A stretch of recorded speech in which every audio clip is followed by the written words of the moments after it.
Chào các bạn, mình là Tom Nguyễn của nhóm Vietnamese Power. Và sau này mình xin tập hợp những món hàng mà mình đã mua được qua mùa hè năm nay mới tới. Ok,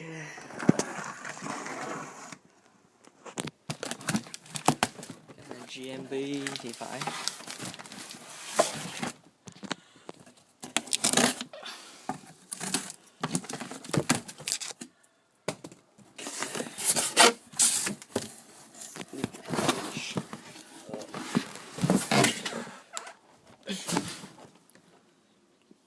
GMB.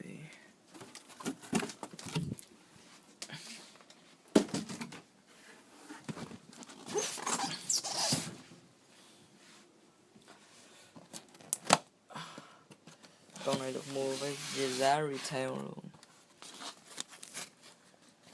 Bao hộp đó khá là đẹp. Con này hình như có màu trắng. Không biết nó nhìn ra sao rồi, chủ yếu là mình cho bạn coi nhóm mình đã mua những gì qua mùa hè. Ôi, một hộp đó.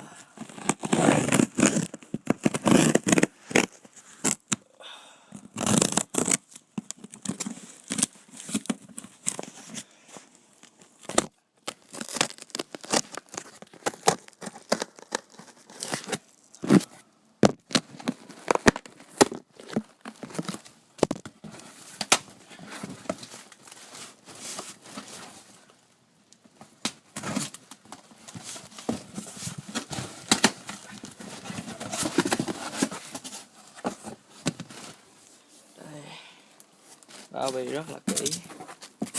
Biết đây là Jordan. Con này mình nghĩ là Jordan for the Love Game 7 màu Olympic. Lý do mình mua con này mà không chọn loại retro vì con này có đối tượng for the Love Game đúng chính nó. Phiên bản 2010.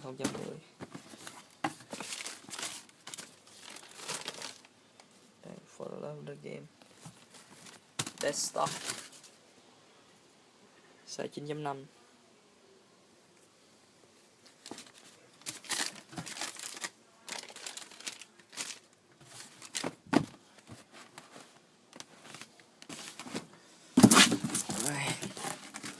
Kế tiếp nào. Này cái gì nhỉ? Khá nhỏ nhưng mà dài.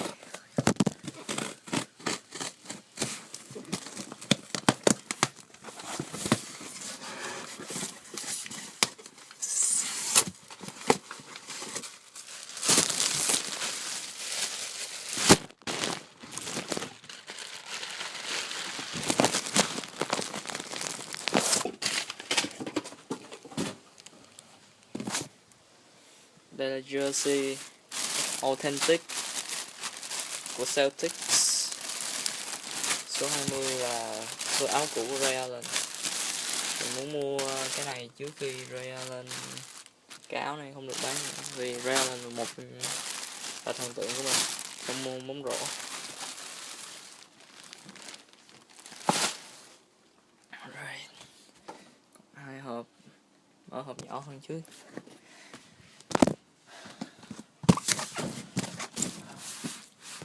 Hộp này chặt quá không biết gì trong này.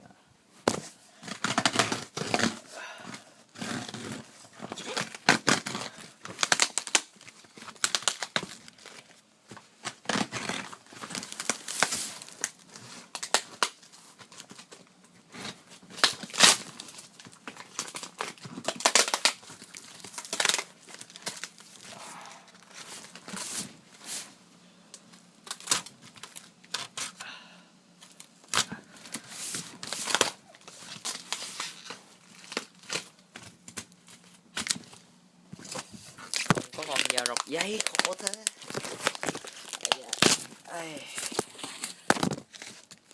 Bạn đợi lát.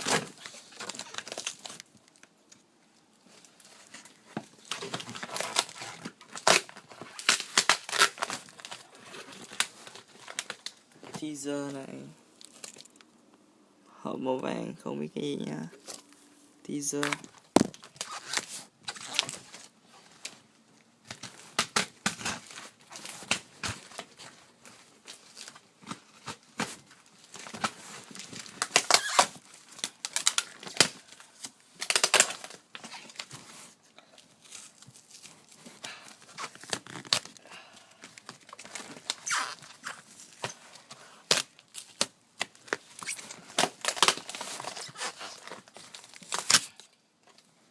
Mà mình khổ trời.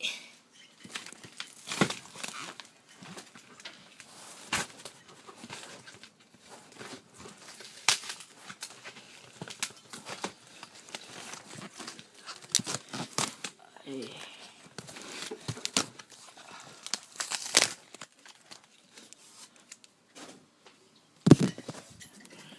Teaser. Gì đây?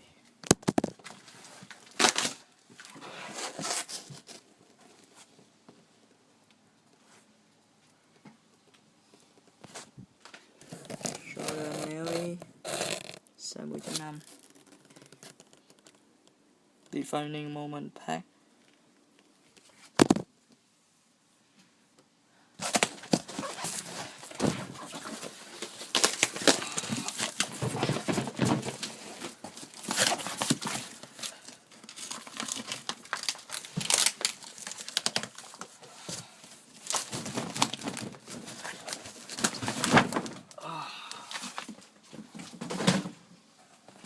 Và nó đây, hộp màu vàng rất là đẹp, bự, kinh hồn. DS.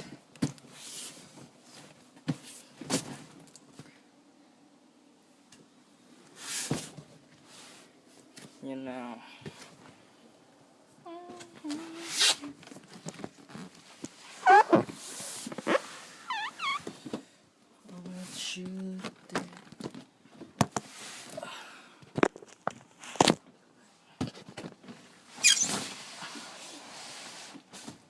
Hộp này rất là cứng cáp hơn cái pack Gold Medal nhiều. Càng ngày chất lượng nó càng khác nhau, nên mình rất thích mua những con này.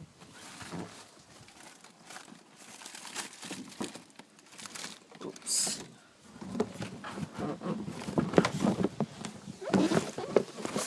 There we go. Jordan Gold Medal Pack.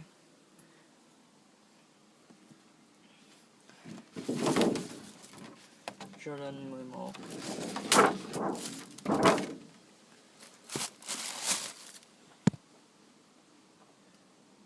So còn IC rất là IC. Dot tag. Wow.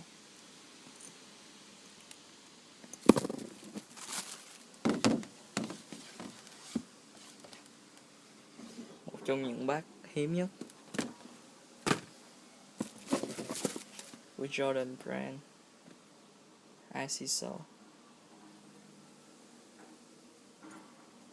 Mình rất là thích bác này. Có thể là sắp tới mình sẽ mua một bác size 9.5 cho riêng mình.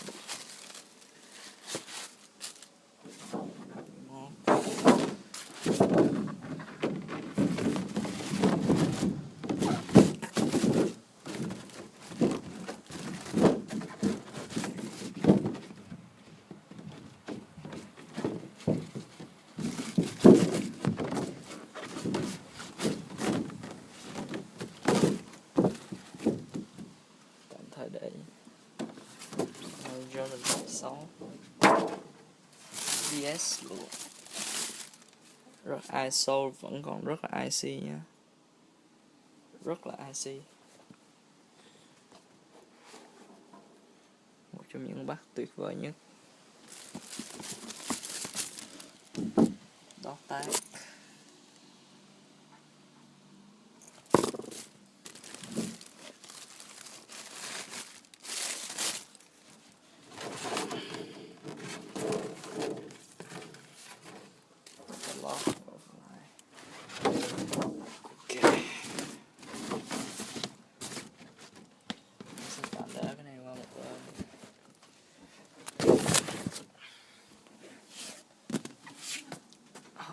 phết.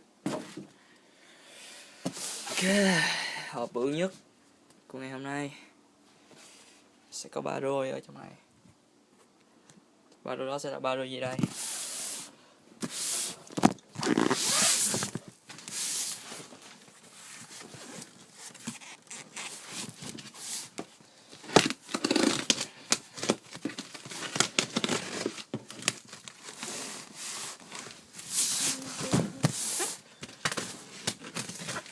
As long as you love me.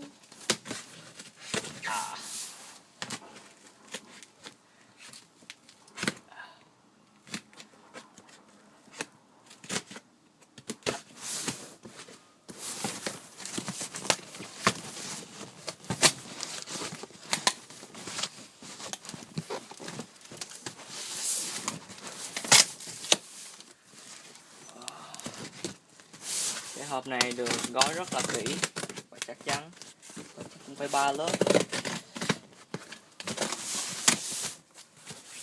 3 lớp trong này sẽ chứa đựng những gì đây? Lần đầu tiên mình thấy có một người mà gửi hàng kỹ như thế này. Biểu tượng của The King LeBron. Let's see.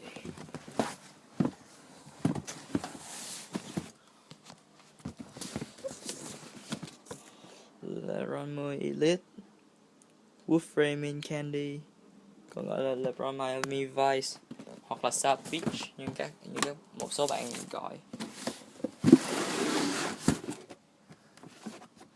Size 10.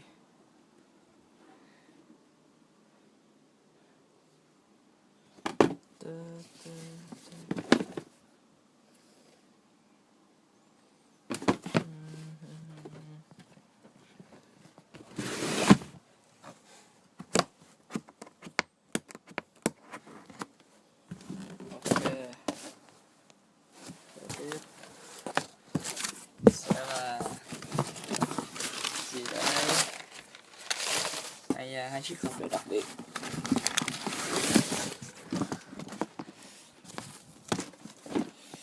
LeBron 8 Retro Black Lemon Turquoise, hoặc còn gọi là LeBron 8 South Beach. Mình rất thích dòng này.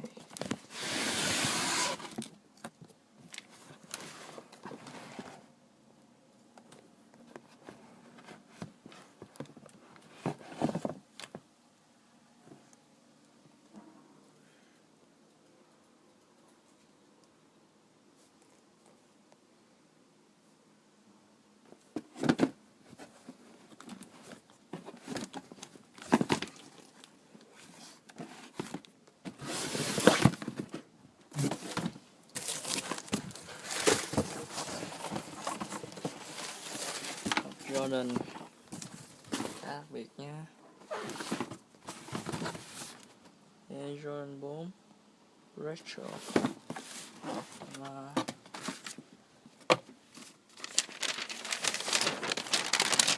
Jordan 4 Laser. Đôi này dành cho công chúa Louis, trưởng tiên của tụi mình.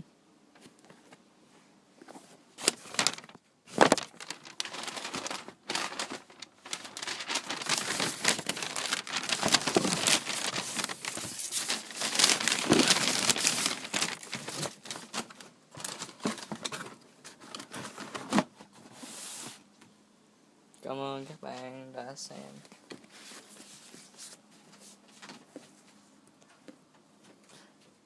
Cảm ơn các bạn đã xem phần tập hợp của mình. Mình là Tom Nguyễn từ nhóm Vietnamese Power. Chào các bạn.